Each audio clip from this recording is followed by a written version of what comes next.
दूसरी बात यह कि अगर केंद्र सरकार या राज्य सरकार कोई भी स्कीम बनाती है तो वो धर्म और जाति को चिन्हित करके तो उसका फायदा नहीं पहुंचाती है। आयुष्मान कार्ड का वो जिक्र कर रहे हैं, तो मतलब जो भी कुछ बिहार के लिए हुआ है, सीमांचल के लिए हुआ है, उसका फायदा तो हर तबके को मिला है। सहमत हैं आप इस बात से नीरज जी? अनुराग जी, मैं इस बात से बिल्कुल सहमत हूं कि इस सरकार के अंदर अगर घुसपैठियों के ऊपर कुछ काम हो रहा है तो उसका सबको समर्थन करना चाहिए, क्योंकि वो हमारी नीति को आगे बढ़ाना होता। जो आपने 4 साल का आंकड़ा दिया था, उसी रिपोर्ट में देखिए कि इनके 4 साल में सिर्फ 2000 घुसपैठियों को बाहर किया गया। हमारे सिर्फ एक साल में 2012 में लगभग 6500 घुसपैठियों को बाहर किया गया। तो हम लोग तो लगातार उस पर काम कर ही रहे थे। और जब ये बार बार डेवलपमेंटल पॉलिसी की बात कर रहे हैं, हम यही कह रहे हैं कि इस देश का जो ताना बाना हमारे पूर्वजों ने बनाया, जिसमें उन्होंने उस संविधान को रखा, उस संविधान ने हर उस व्यक्ति की ताकत को छीन लिया जिसके अंदर मन में ये 1% भी भाव था कि वो डिस्क्रिमिनेशन कर पाएगा धर्म के आधार पर। इसीलिए जब भी कोई सरकार, ये वो सरकार है जो एक खास तबके को इस लायक नहीं समझती कि 20% आबादी वाले एक पूरे समाज में से एक व्यक्ति इनको ऐसा नहीं दिखता जिसको वो पार्षद बना सके, जिसको विधायक का चुनाव लड़ा सके।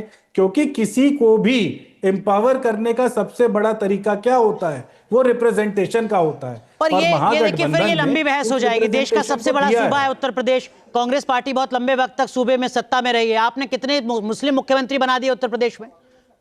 कांग्रेस पार्टी ने देश को कितने मुस्लिम पीएम दे दिए? अनुराग भाई, मुझे आप एक बात बताइए। बता दीजिए आप। आपने बहुत ही हल्की बात कर दी। मैं कह रहा हूं कि एक पार्टी किसी मुसलमान को पार्षद नहीं बनाना चाहती। आप मुझसे सवाल पूछ रहे हैं कि मैं प्रधानमंत्री क्यों नहीं बनाता। मैं तो सीएम की भी पूछ रहा हूं। आप इस डबल सेलेक्टिव अप्रोच है ना सर, फिर मैं आपके आंकड़े लेकर बैठूंगा तो वही स्थिति वहां पर भी नजर आएगी। भाई, आप देखिए ना, आप ये डबल स्टैंडर्ड अभी दिखा रहे हैं। आप सामने वाले से ये पूछने के लिए तैयार नहीं है कि तुम बच्चे को नर्सरी में क्यों नहीं ले जाते। सर, मैं तो वो सब कुछ पूछ रहा हूं जो शायद आप भी ना पूछ पा रहे हो। लेकिन मैं सेलेक्टिव अप्रोच की बात कर रहा हूं। मैं यूपी का उदाहरण अगर दे रहा हूं तो क्या गलत दे रहा हूं? मैं सच्चर कमेटी के इंप्लीमेंटेशन का जिक्र अगर कर रहा हूं तो क्या गलत कर रहा हूं? ठीक है, लेकिन राम सागर सिंह, ठीक है नीरज जी, डिरेल नहीं करते। डॉक्टर सिंह, जो बात यहां पर नीरज मिश्रा कह रहे हैं, वो कह रहे हैं कि साहब आप 4 साल में 2000 घुसपैठियों को डिपोर्ट कर पाए, हमने तो 1 साल में 6000 कर दिया।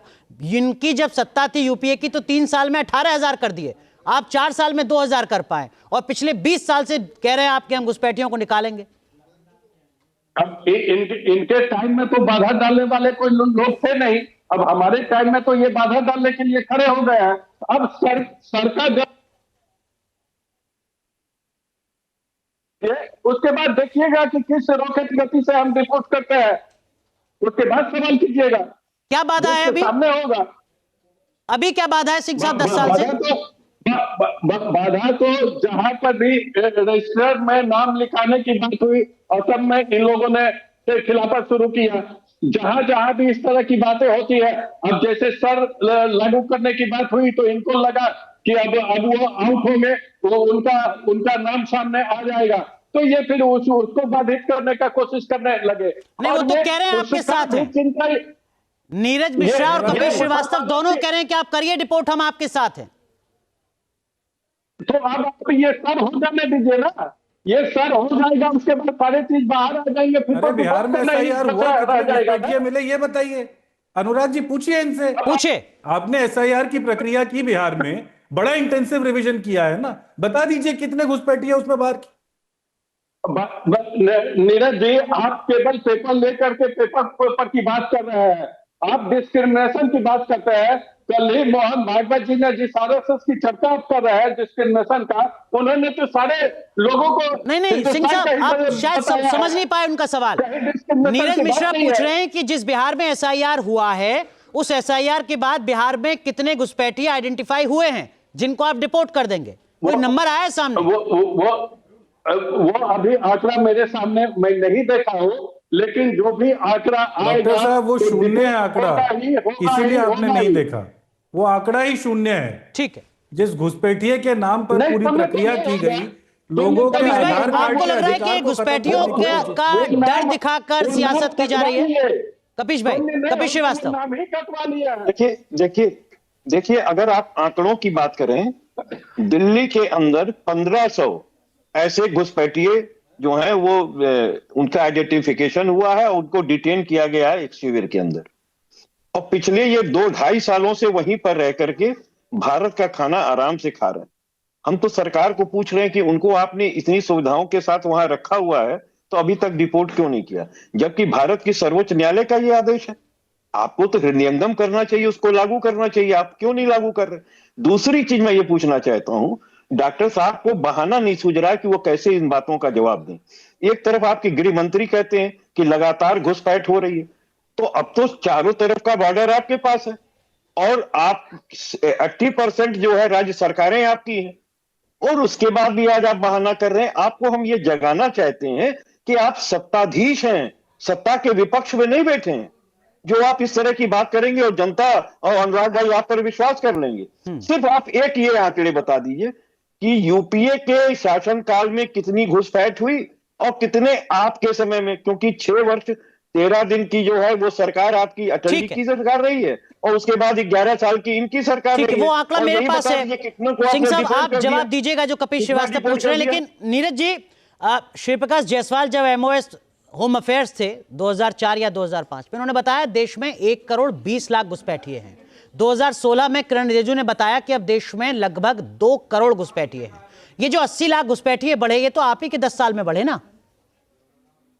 नहीं अनुराग जी, इसको तो थोड़ा साइंटिफिक तरीके से भी देखना होगा। एक बात इसको मैं मान सकता हूं अगर आप कह रहे हैं कि उसमें इन्फ्लक्स है, लेकिन जो लोग इस देश में सिटीजन नहीं है और वो रह रहे हैं लेकिन उनके भी तो परिवार बढ़ रहे हैं, उसके पीछे एक साइंटिफिक अप्रोच भी जरूरी है।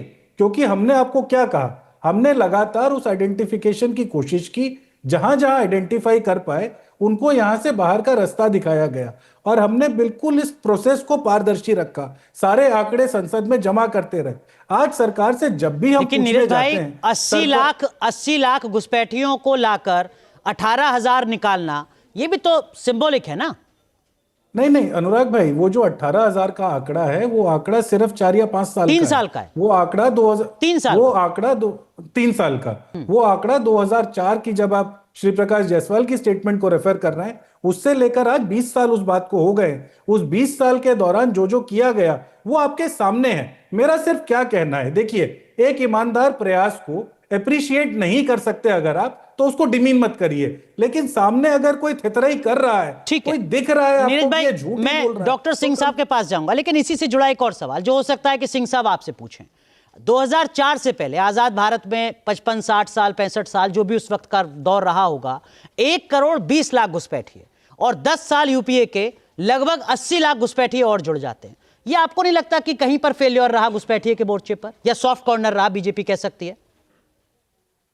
मुझे लगता है सॉफ्ट कॉर्नर की बात तो नहीं है, लेकिन क्योंकि आज की परिस्थिति पर मैं फोकस इसलिए करना चाहूंगा कि आज की समस्या ज्यादा भयावह है। आज टेक्नोलॉजी होने के बावजूद जहां आप एक आदमी को उसके बर्थ से लेकर उसकी डेथ तक ट्रैक कर सकते हैं, एक आदमी के देश के अंदर घुसने से लेकर वो जब देश से बाहर जाता है आप उसको ट्रैक कर सकते हैं। ये जो टेक्नोलॉजी बढ़ी है, उसके बाद अगर देश के गृह मंत्री कहते हैं कि लगातार घुसपैठ बढ़ती जा रही है, तो इस पर सवाल है। सिंह साहब, ये सवाल आज से 15 साल पहले। सिंह साहब जवाब दीजिए। वो कह रहे हैं कि अब तो तकनीक बदल गई है, देश बदल गया है, अब तो आप सब कुछ कर सकते हैं जो चाहते हैं। उनके दौर में हो सकता है मुमकिन ना रहा हो। बस मैं तो बार बार कह रहा हूं ना कि सर हो जाने दीजिए, उसके बाद फिर देखिएगा कि किस तरीके से हम उसको डिपोर्ट का जो गति होता है उसको रॉकेट गति प्रदान करेंगे। जो विकास का गति था उसको हमने रॉकेट गति बदल दिया, तो अभी डिपोर्ट को भी हम रॉकेट गति में बदलेंगे। नीरज जी को कहिए कि वो विश्वास करें और भारत को साथ दें। ये भारत के अस्मिता का बात है। भारत में जो लोग रह रहे हैं वो किस तरीके से यहाँ जो पहले था, क्या उसमें गिरावट नहीं आई है? जो ये लोग अपने एक्टिविटी को स्लीपर सेल पूरे देश के अंदर था, जगह जगह आप भी सुनते होइएगा, ट्रेन में जा रहे हैं, बस में जा रहे हैं, सड़क पर है, तो अनजाने चीजों को न छुएं। क्या अब देश में इस तरह की बातें हो रही है? नहीं हो रही है। नीरज भाई आपके पास आऊंगा मैं। कपिल श्रीवास्तव, छोटा सा रिएक्शन आपका। देखिए डॉक्टर साहब, इस बात को बार बार भूल जा रहे हैं कि आप एक लंबे समय तक अब भारत पे राज कर चुके हैं, बहुत नियम कानून आप बदल चुके हैं, लेकिन आपने फिर भी ऐसी टेक्नोलॉजी यूज करने की भी कोई जरूरत नहीं समझी जिसपे गृह मंत्री ये कह सके कि हमने घुसपैठ पूरी तरीके से रोक दी। ठीक है, और फिर भी आप विपक्ष पे हमलावर हैं। कपिल जी, वक्त थोड़ा कम है। नीरज मिश्रा, बहुत संक्षेप में। अनुराग जी, बस एक अंग्रेजी की कहावत है कि Apple does not fall far away from the tree. एक सरकार जिसका पुराना आचरण आपके सामने है, उसके लिए बार बार कह रहे हैं कि एसआईआर हो जाने दीजिए, रॉकेट की गति से लोगों को निकाल देंगे। तो पिछले 11 साल में वो रॉकेट के अंदर क्या पानी डालकर चला रहे थे क्या? उसमें फ्यूल नहीं था क्या? सिंह साहब, क्या अंतर है तब में और अब में? वो पानी डालने का काम आप लोग करते हैं ना। जम्मू कश्मीर में भारत का अभिन्न अंग बनाने में तो आप लोग फ्यूल में पानी डॉक्टर साहब, फिर मैं आपसे देखिए ना उस इंस्पेक्टर देवेंद्र की बात पूछ लूंगा। मैं पूछ लूंगा कि कैसे वो आरटीएक्स घूम रहा था, कैसे 3 दिन तक सेना के जवान फंसे रहे, उनको हेलीकॉप्टर आप लोग मुहैया नहीं कराते, तो फिर आपके पास जवाब नहीं होगा। आप लोग देश की सुरक्षा के बारे में बात मत करिए। आपका जो गृह मंत्रालय है वो एकदम फेल्ड है, वो सिर्फ ठीक है, माफ कीजिए, आप तीनों को रोक रहा हूं, वक्त पूरी तरीके से खत्म हो चुका है। तो अपने अपने तर्क हैं, अपनी अपनी दलीलें हैं। दावा किया जा रहा है कि अगर बिहार में एनडीए इस बार एक बार फिर आता है तो सीमांचल के और बिहार के पूरे इलाके से घुसपैठियों को बाहर कर दिया जाएगा। ये वादा पहले भी किया जाता रहा है, एक बार फिर किया जा रहा है। विपक्ष के अपने सवाल हैं, लेकिन सवाल विपक्ष की गंभीरता पर भी पूछे जाते हैं। बहुत बहुत शुक्रिया आप सभी का जुड़ने के लिए। वक्त एक छोटे से ब्रेक का है।